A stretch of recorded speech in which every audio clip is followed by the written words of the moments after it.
Jonathan Butler has spent a lifetime writing and recording encouraging and uplifting music. But as he penned his songs for the latest project, he had no idea God would use his own work to minister to him in a very unexpected and powerful way. Welcome back to the Harvest Show. It's good to be back. Okay, so Jonathan, I have to admit to you, I was thinking about taking the day off, but when I heard it was you, I said, no, I will to go because I'm an undercover groupie of the Jonathan Butler music.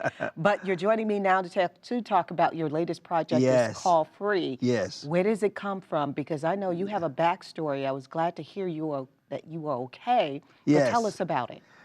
Well, we all go through things in life, just because we are born-again Christians, children of God, we're not immune to the things that happen to us in life. And so I found myself in a season where things were just going incredibly wrong. And I wouldn't say wrong in that sense, but I had been facing a lot of difficult challenges and trials.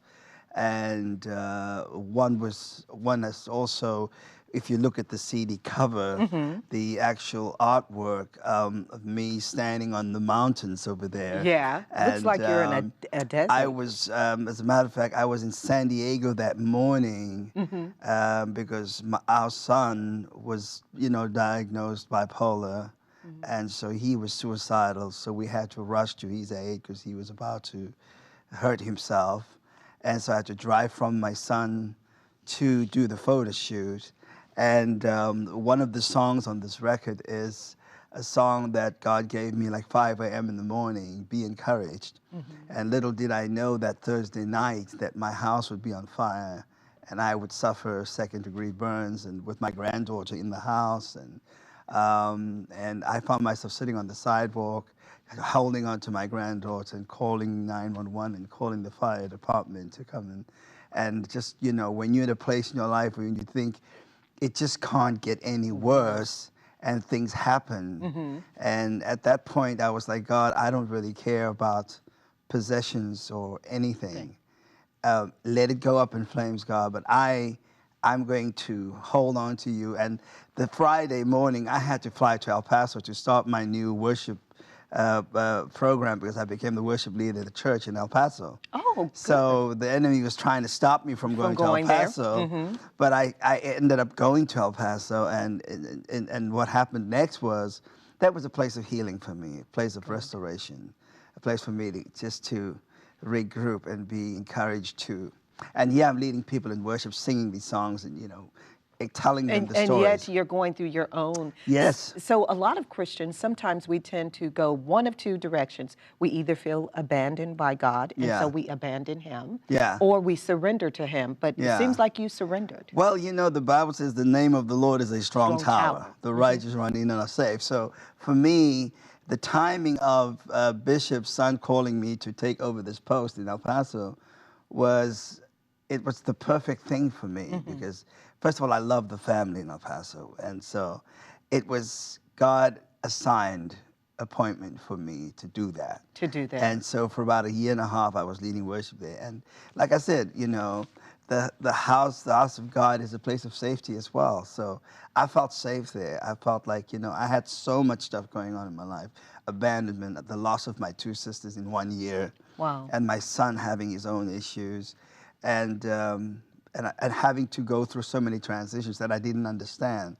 Sometimes when you don't understand, you just keep trusting. You keep trusting. You just keep trusting. You don't have to understand it, but just keep trusting. Keep going. Okay, let's talk about some of the cuts on here. So Be Encouraged is the big one. Yeah. You Are the One. Tell me about that one.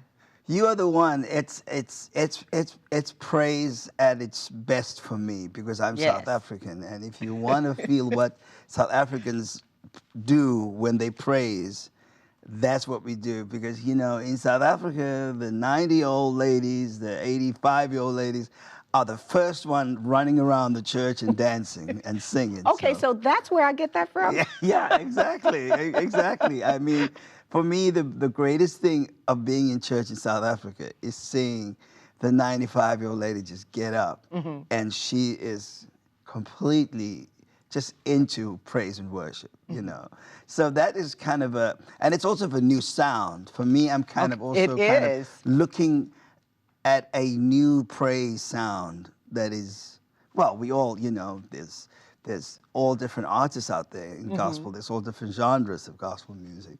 But for me, I'm South African, so it's kind of a flavor of a flavor of Africa. Right.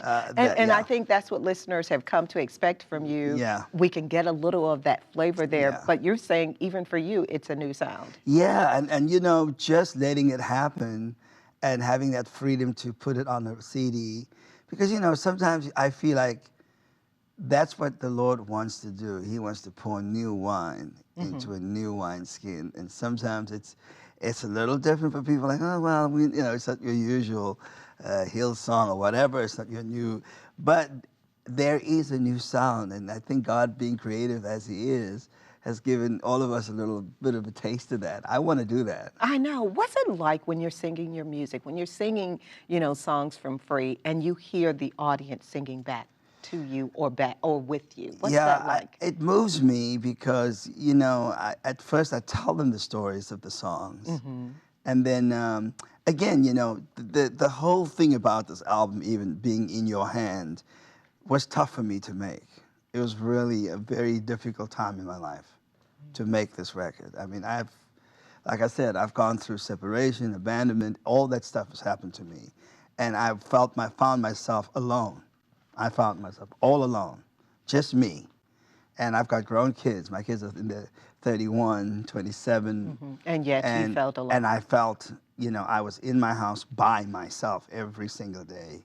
And for these songs to come and to keep pouring out. As a matter of fact, I lost all the hard drives in the middle of these songs because the fire had destroyed all the hard drives. So you had to go from memory. I had to go from memory, Wow. yeah, because everything that I owned, except for my 35 guitars that was hanging on the wall, got saved. But yet you call it Free. It's not free, by the way. No, it's not free, but where does that title?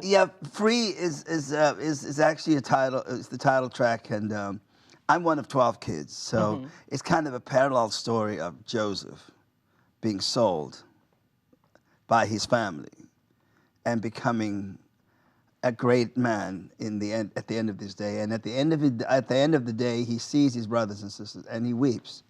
And when I go back to South Africa, I have a similar feeling that comes over me when I see my family. I kind of feel really deeply emotional because just where they are and how things are still the same, and you've gone on and you've moved on and you've evolved and you've acquired a different taste for life, and God's doing great things, but when you go back, you see what you've left behind.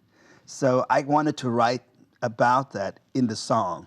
So it kind of, and also being free means I'm free from being exploited by cheap promoters in South Africa. Oh, okay. So well, good for you. Part of that story and part of the Joseph story is like, you know, along the way, he had to suffer a few things. That's right. And, you know, and then along the way, you've had to suffer a few things so that you could bring us this powerful music that you bring to us every time you release a new CD. Yes. So I apologize for the pain that you've had to go through, but as a result, we are able to, you know, seek God and worship Him through this powerful new music. To connect with Jonathan, visit jonathanbutler.com or go to harvest-tv.com for a link to his new project. It's called Free. We'll be right back.